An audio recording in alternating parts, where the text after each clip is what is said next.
Hey,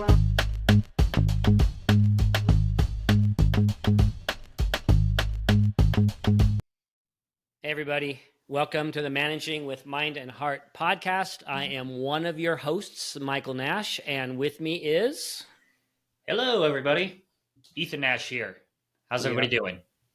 We are together. We've had several separate podcasts. We're here together again, and we have been experimenting the last few podcasts with a new platform that Ethan introduced me to. We are actually on video and audio now, so you can see how amazingly good looking we are, which not everyone knew. Yep, this is very true. So, if you want to go to our YouTube channel, the Nash Consulting YouTube channel, you can watch these videos. Whatever floats your boat. Yep. But thanks for joining us. Before we get into today's discussion, also, I wanted to just make sure everybody's aware that we several times a year, we offer a public offering of our Managing with Mind and Heart Leadership Development Series. This is a series that we've been bringing to organizations for decades, and we most of the time go into the organization and work with the group there, with the managers. But a few times a year, we say, let's bring in whoever wants to be part of this, and we open it up to the public on a Zoom platform so that people can join from all over the place. And it is... sometimes it's 6 days stretched out over a week. Sometimes it's 12 half days. We kind of experiment, but it is a lot of really, really good information. We have had thousands of managers go through this program in the past. Ethan, why don't you just share a couple of the highlights? What are some of the things that a manager or a potential manager is going to pick up from being part of this process? Yeah, well, lots and lots of stuff. As you said, it's pretty comprehensive, 6 full days or 12 half days. So we're covering everything from, first and foremost, why it's so important to be growing and developing as a human being, especially when you're in a management position, and, how to gain some more self-awareness.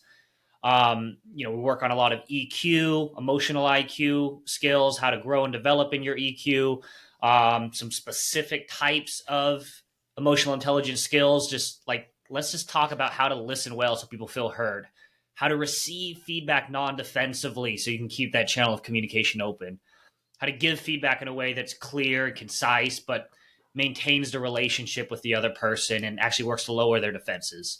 So skills like that, but also just how do we work on maybe cutting down negativity, gossip in the workplace? What are some strategies there for managers and teams? But we also get into, hey, how do I deal with different employee concerns that they bring to me?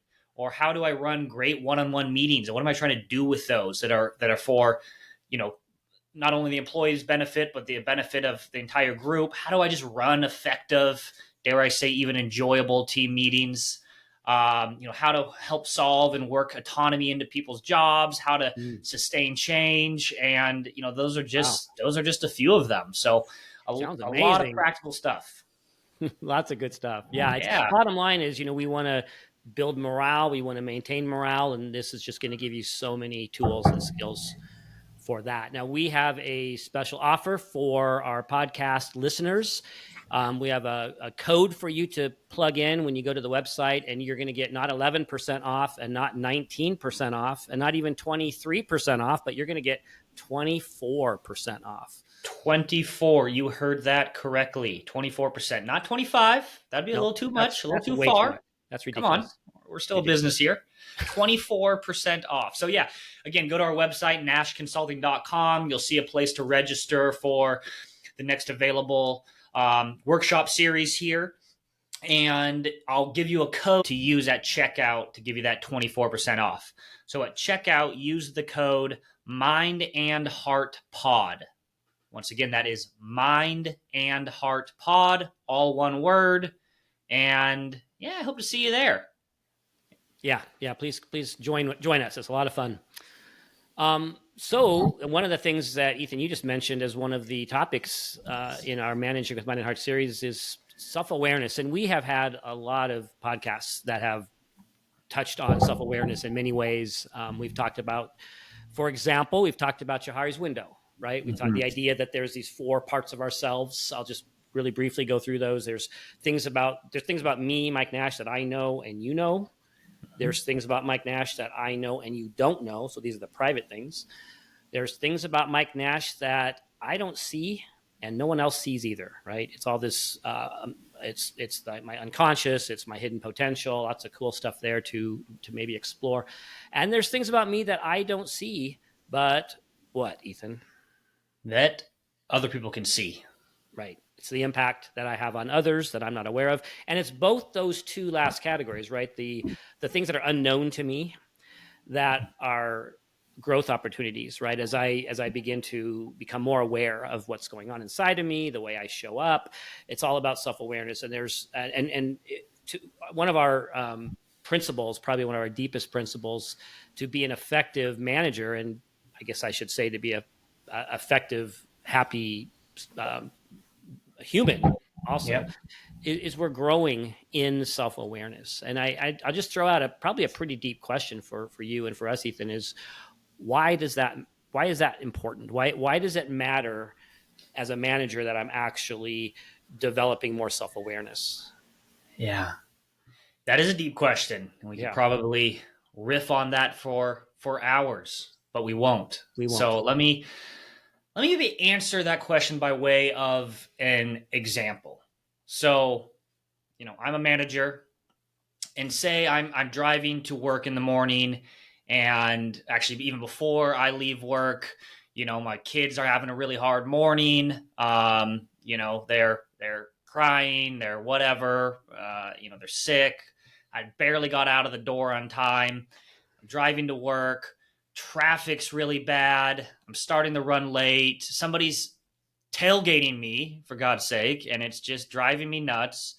And I finally get into work, and then right away somebody's at the door to greet me with a fairly urgent issue I have to take care of. I handle that. And so now then I go into a meeting with my team, right? Now if I don't have a lot of self-awareness into myself, I might show up to that meeting, and given what I know about myself right now, Ethan, I could come off as fairly upset. I'm looking maybe even angry because I'm frustrated, I'm stressed, and this starts to wear on the people. Like, other people are seeing this frustration in me, and it brings the mood down in the room. It might even kind of bring the level of psychological safety down in the room. Right.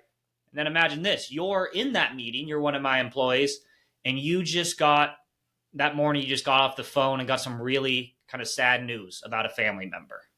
Okay. And so you're bringing already some baggage into this meeting, and I'm bringing some baggage into this meeting. Okay. So it's a long way of saying, if I have some self-awareness to myself, if I know that, for example, when I'm frustrated or stressed, I can show up a little angry, well, I can now take some steps prior to stepping into that meeting to ensure that I'm showing up in a way that is not going to affect my team, for example. Right? And for me, that might just be going into the bathroom for a moment, looking in the mirror and taking a few deep breaths and reminding myself, you got this. So that's, again, a really long way of saying that. But I actually think self-awareness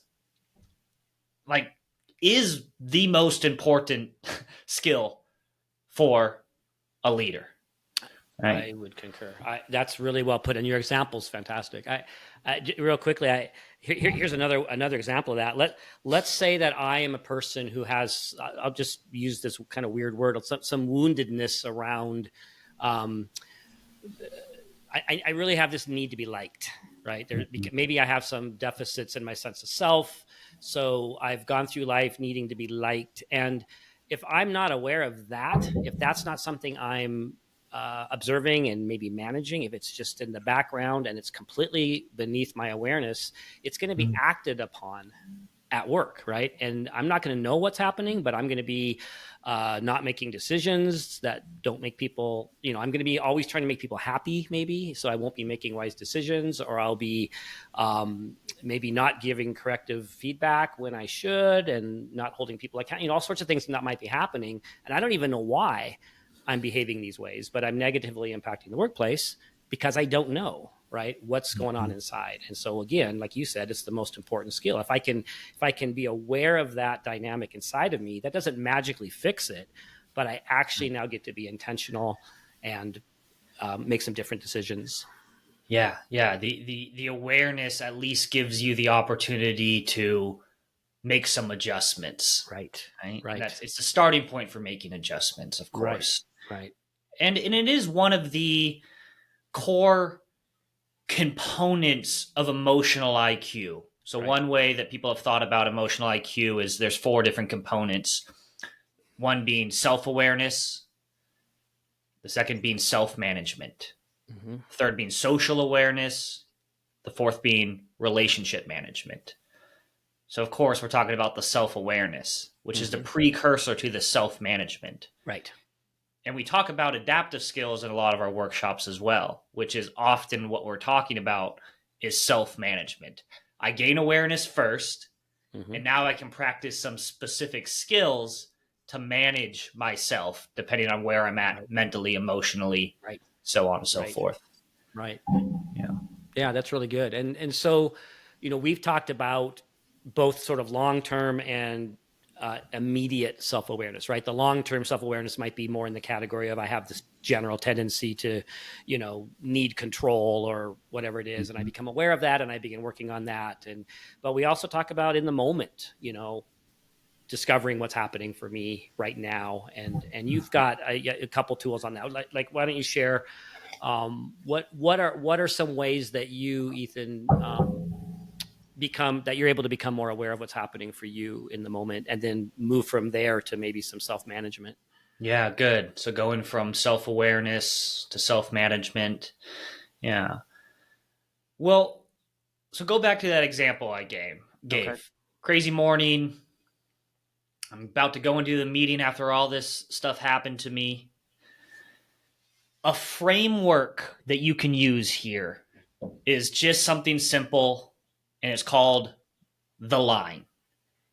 And it's just a way of, I guess, for me, even just visualizing or just a go-to tool to use um, before I step into a situation that I might do something I regret, for example.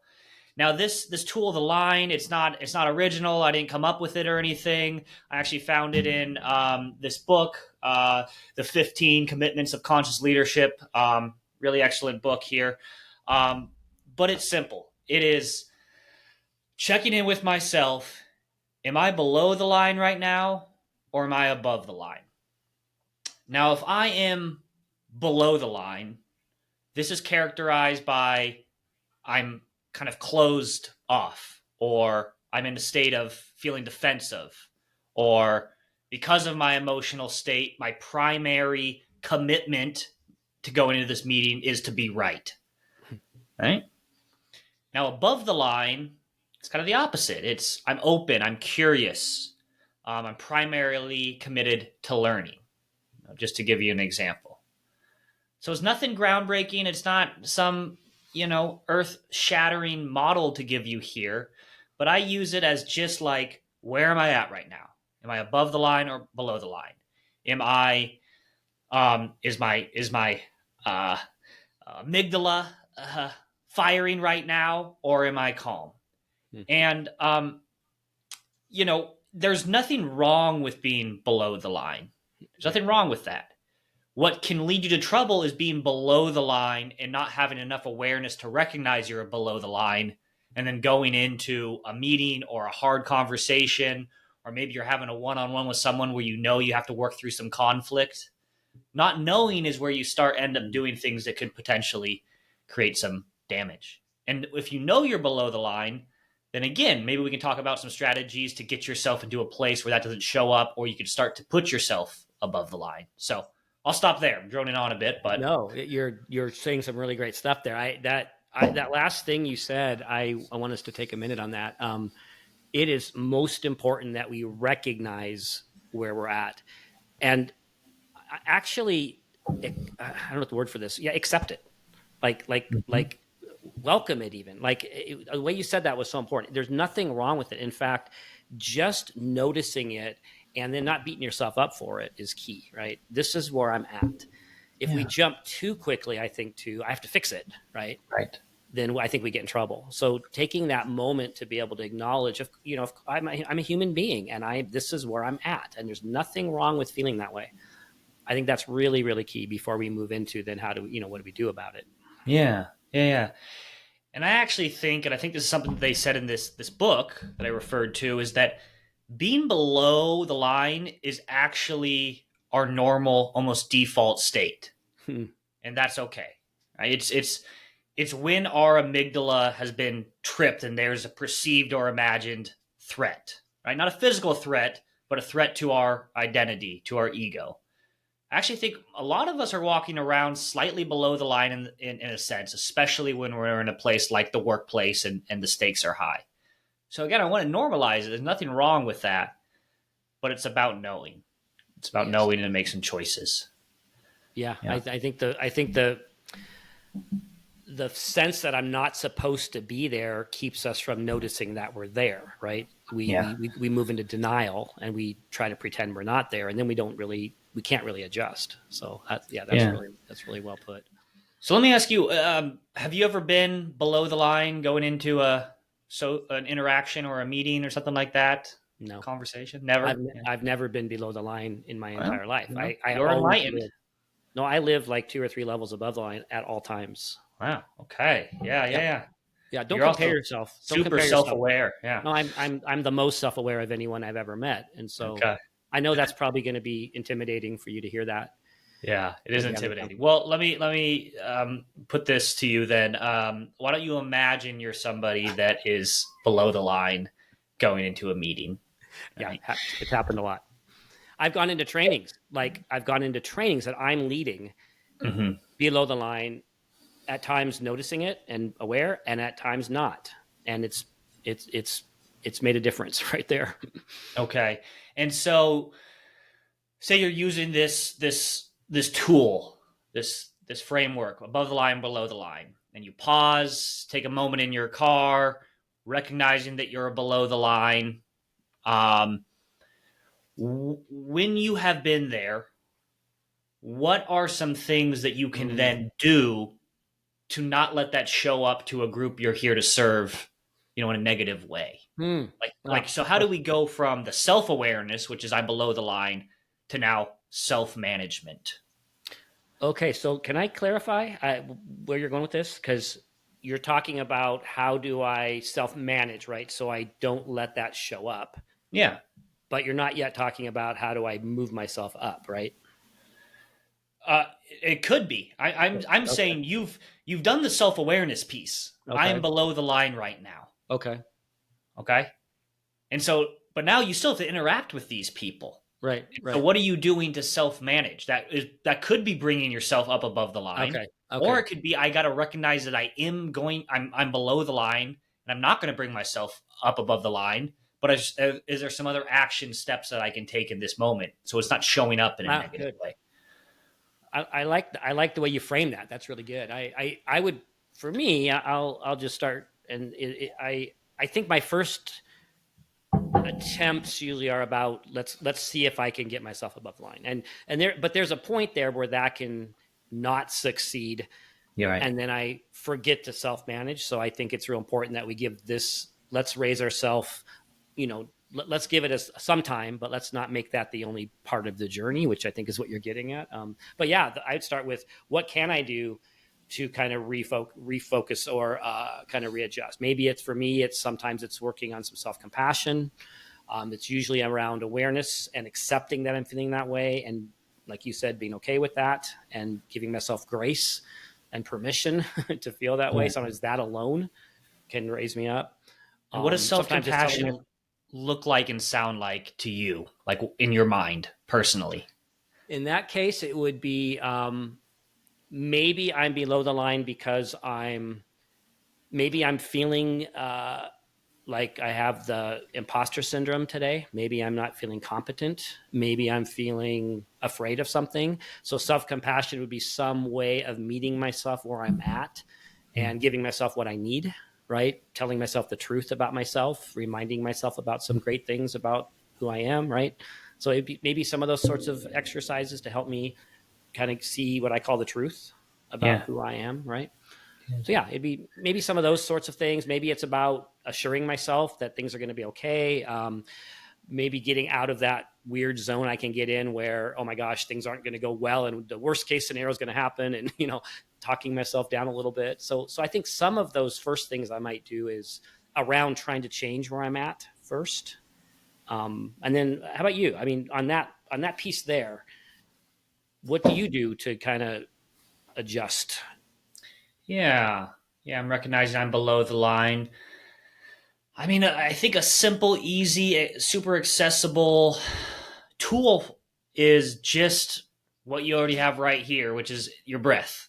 Mm. Right? And there's actually something called the physiological exhale, and it it will actually take you from a state of anatomical arousal, right, being almost in your amygdala, to Mm-hmm. some deep breaths that can put you back into more of the rest and digest state, which Mm-hmm. is more calm, focused, and relaxed.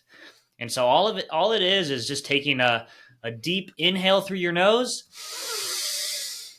and then one more inhale to sneak some more air in. So it's, and then a slow exhale through your mouth. So it's just,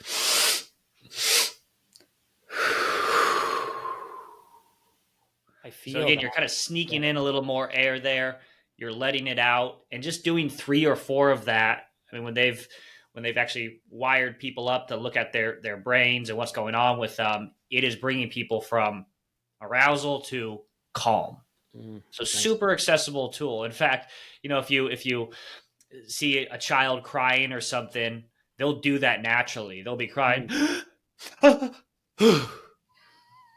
They'll take that Right. double inhale and then Right. exhale, because your Right. body knows it's trying to calm itself down. So we can actually kind of hack our biology in a way. I So love that. I mean, that's a physiological tool to use. Great. Now, as far as more of a mental tool or mindset tool to use, I like just some self-compassion. Mm-hmm. Like you said, it's okay that I'm here right now. It doesn't mean I'm bad or something's Mm-hmm. wrong or I've messed up. Mm-hmm. It's this is a normal place for people to be, especially given what happened to me today, or Mm-hmm.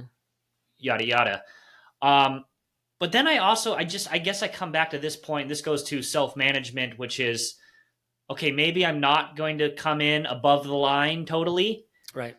but what are some skills that I know I have that I can practice to make sure this doesn't, again, negatively affect those around me? That's So, really for good. example, if I know that my face can look a little bit tense and even Mm-hmm. angry if I'm in Mm-hmm. this state, Mm-hmm. I just remember to kind of have just walk in with a little bit of a smile on, Mm-hmm. right? Just a little bit of a smile. It might feel forced, but that can actually change your mood as well by just Yep. putting a little bit of a smile on. Yep. But it's also just knowing, hey, I'm in this kind of aroused state, and if somebody starts like giving me feedback in the meeting, if I'm not careful, I might just show up with defensiveness. It's just remembering, okay, what does it look like to be non-defensive, and Mm-hmm. reminding myself of those, just that adaptive skill of Mm-hmm. showing up Mm-hmm. non-defensively. All right, if somebody, it's almost like imagining what could happen if somebody does give me some tough feedback in this meeting. I'm just going to remember to pause, breathe, and just listen. Like, I'm Mm-hmm. just going to hold back my initial reaction and Mm-hmm. listen. So it's things like that, and without getting into all the adaptive skills, but I think we all have some of those skills that we can remember. I need to practice these in this moment right here. Yeah, and that's so important, and it reminds me of this little soapbox I get on sometimes around authenticity. It's that authenticity is something we value. Obviously, in our company, we teach authenticity. It's an important way of being for managers, and it can be overdone and it can be overemphasized. It's like I don't actually want 100% authenticity. In fact, if I was Right? authentic all the time, I'd have no friends. I wouldn't be married, right? I mean, Yeah. it's an You wouldn't adult have a social. job. I mean, I wouldn't have let's a be job. honest. It's an adult social skill called self control. It's about putting on the behavior, like you're talking about a smile or a certain reaction or response, putting it on, even if it doesn't feel like what I want to put on right now. And there's Yeah. nothing wrong with. In fact, there's everything right with that. That's not about phoniness. Yeah. That's about bringing to the moment what is needed in the moment. Yeah. I'm so glad you mentioned that, right? I think, like you're saying, I think authenticity can be misunderstood or Hmm. thrown around as this end all be all that we all should live to, but it is misunderstood, right? Hmm. If you are authentic in this situation where you're below the line, that's going to negatively affect people, which is going to come back to negatively affect you. I would actually look at that situation and say, what is more authentic to me in this situation? I just show up with my frustration and anger to somebody, or I'm somebody that's kind of living up to my value of showing up with Mm, some stability and calmness. I like that. And in fact, that's how I like to look at authenticity. Again, this isn't my original thought. Very few of my thoughts are, but it's authenticity is where your behaviors are aligning with your values. Hmm. Right. And so, yeah, one of my values is I want to create psychological safety in my meetings. I mean, that's, a portion of a value. Right. All right, so what am I going to do in this situation to make that happen, as opposed to just showing up exactly how I feel right now? Yes, that's good. Now there's another version of authenticity. If I wasn't leading a meeting, and if I, there's certain contexts that you're describing here. If I was just hanging out with you, and we were Mm-hmm. having a cup of coffee, a version of authenticity might be just telling you how I'm doing. Right. This is actually Right. where I'm at. So there's another version of that, which is super. That's a really good tool to have too, right? That Yeah. ability to, in the right moment, in the right context, to be able to be authentic and share what's happening. Good. But I'm not going to walk into a training in front of 30 people and say, I'm having a crappy day, everybody, and I'm just kind of ticked off and don't make me mad today. Yeah, yeah, exactly. Although even to take that, so maybe not in a training like you're doing with a client, but if you're walking into a meeting, say you have a team of 4 or 5 people, And there's some trust. and there's some trust on that team, Absolutely. or actually even if you're trying to build some trust in that team, it can go a long ways of having some authenticity there. And by that I mean, hey folks, I just got to say, I had a really tough morning. Right. I don't want to get into it right now if that's okay. I had a tough morning and I just took a few deep breaths in the bathroom to just be ready for this meeting. But I just want you to know that's it's a little bit of my way right now, and I'm going to do my best not to let that kind of affect how I show up in this meeting. But I want to make you aware of that in case it is starting to show up, and that can build a lot of trust, and it also can help you calm down a little bit knowing that that's out there. Um, Yep. And it also models really great humility and authenticity. Yeah. that's right. In You fact, need a, I'm sorry. oh, I was just going to say. In fact, I want to take the line tool to a different level here, real quick. Which is just that yes, this could be a self awareness tool to use privately by yourself. We've also used it, at Nash Consulting, with ourselves internally as just a check in as a group before a meeting or a conversation, or we've done that one on one before a conversation, which is literally draw a line on the whiteboard and just ask people, hey, just where are you at right now starting today? We have a full day in front of us of, strategizing and doing some work together. Where are you at? And just letting everybody share a little bit about where they're at, helps to create this social perceptiveness in that room that can really benefit the rest of the day. And like you said, build a level of trust, authenticity, even psychological safety. So I like to use it individually as well as with a group, given the right, circumstances. Yep. That's Yeah. great. That's exactly what I was going to refer to. Is you lead, for example, you lead our admin team meetings, and you often have asked us to, you've invited us basically to share where we're at, and you've led several times in that, and Right. it's a really great way to build trust. Appreciate that. Yeah. And it, again, coming back to those 4 components of emotional intelligence that I talked about, right? We've talked about self-awareness here, obviously. We've talked about self-management. And right here, we're talking about social awareness in a sense as well. Social awareness isn't always I am guessing what's going on with you and I have that awareness. Sometimes social awareness is just asking, Mm-hmm. you know, Mm-hmm. having them give you some data on how people are doing Mm-hmm. right now in this moment. And then with that information, with that data, you can start to manage that relationship a little bit better. Okay, Susan had it sounds like she's had a tough morning. She's in a tough place today. When she maybe is a little defensive with a question I ask, I can have a little bit more grace and understanding for that, Yeah, that's good. as opposed to thinking, well, What's wrong with her? Yeah. yeah, what's wrong with her? So this can go a long ways. It's simple, but I like it. I think it's a cool tool. I thought of back to your question a minute ago, another way that I might manage the actual way I show up, walk into a meeting, training. You kind of referred to this. I might change my focus. Like that's another thing I do sometimes to manage. It doesn't necessarily bring me up, but it sometimes does. But it actually does manage the way I show up. Is change what I'm focusing on. So I might come in and say to myself, I really am here for these people today. I really want to meet their needs. I might want to say, I'm going to really, you did mention this, I want to listen really well today. That's going to be one of my goals in this meeting.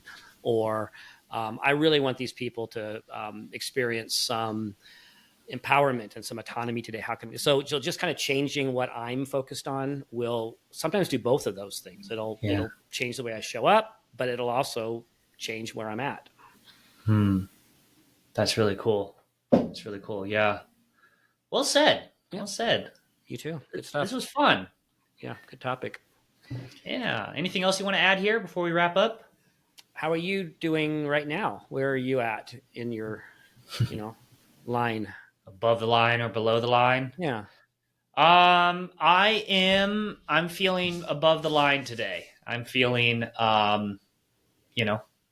woke up with some optimism about life in the world despite tough things going on. And I don't always wake up that way. And so when I do, I notice, and I'm feeling good and above the line. How about you? Before I answer a question, do you allow people, I know it sounds like you're bossy about this, but do you allow people to be on the line? Is that a thing, or is that a cop-out? You know what? I will make an exception here if you want to be on the line, but no, I'm just wondering, is that... I don't have a lot of rules or parameters around this. If somebody wants to say I'm right on the line, let them be right on the line. It's where they're at. Yeah. I've seen you do a scale. Are you like -4 below the line, or are you -1 below the line? I kind of like that as well, as just kind of being like, I'm a little bit below the line, but not like way down there. That can be helpful. Right. Yeah. Yeah. I sometimes give people two spots above the line and 2 spots below even, so, but I would say I'm just barely above today. So and it's interesting. You said earlier in this conversation, most of us, or maybe, most of us kind of sort of live just below the line, because as humans, right, we are plagued with anxiety, with concerns, with all sorts of things. And so I would say when I am above the line, it's kind of special. It feels good. And just like you, when I wake up there, that's gold. That's golden. And I did wake up there today. So good to hear. Yeah. Good to hear. Well, thank you. Thanks for having this conversation with me, Dad, Mike. You're welcome, son. Yeah. Good. Well, thanks, everybody. Hey, just real quick, I encourage you to sign up for our Manage You with Mind and Heart newsletter. It goes out once a month-ish, and they are short-ish. Just blog posts, articles we put together, mostly centered around, tools, strategies, tactics to help you lead better, manage others, manage yourself, build morale, build engagement. So encourage you to sign up for that. Go to our website. You'll find a place to sign up for that newsletter, or you can text the word leading to the number 66866. And I'll leave it at that, and we will see you next time, folks. Thanks, everybody.